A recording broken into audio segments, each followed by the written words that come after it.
গভীর রাত, মদিনার শহর শান্ত, সবাই ঘুমে আচ্ছন্ন।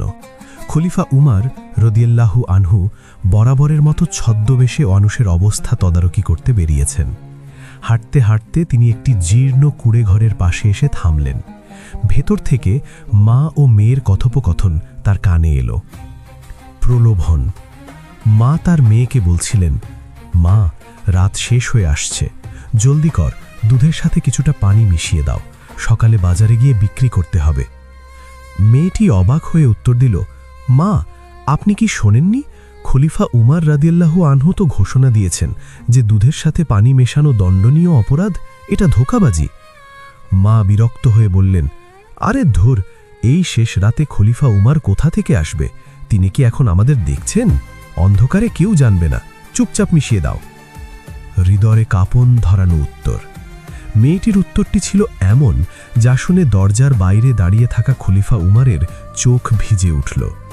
মেয়েটি শান্ত অথচ দৃঢ় কণ্ঠে বলল, মা, উমার না হয় দেখছেন না, কিন্তু উমারের আল্লাহ তো দেখছেন। মানুষের চোখে ধুলো দেওয়া যায়, কিন্তু আল্লাহর চোখকে ফাঁকি দেব কিভাবে? পুরস্কার ও মর্যাদা। উমার রাদিয়াল্লাহু আনহু পরদিন সকালে সেই বাড়িটি চিহ্নিত করলেন। তিনি কোনো শাস্তি দিলেন না, বরং সেই দরিদ্র কিন্তু সৎ মেয়েটির গুণে মুগ্ধ হয়ে তাকে নিজের পুত্র আসিমের সাথে বিয়ে দিলেন।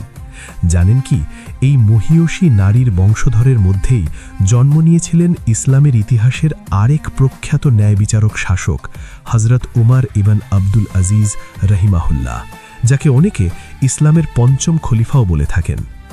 আমাদের জীবনের জন্য শিক্ষা। এই ছোট্ট গল্পটি প্রতিটি মুসলিমের হৃদয়ে 3টি প্রদীপ জ্বালিয়ে দেয়। তাকওয়া।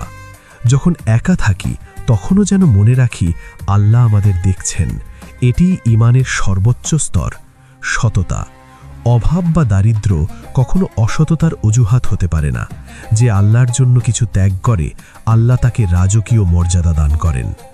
আসল সৌন্দর্য মানুষের বাহ্যিক রূপ বা সম্পদ নয়, তার চরিত্রের সততাই তাকে আল্লাহর কাছে এবং ইতিহাসে অমর করে রাখে।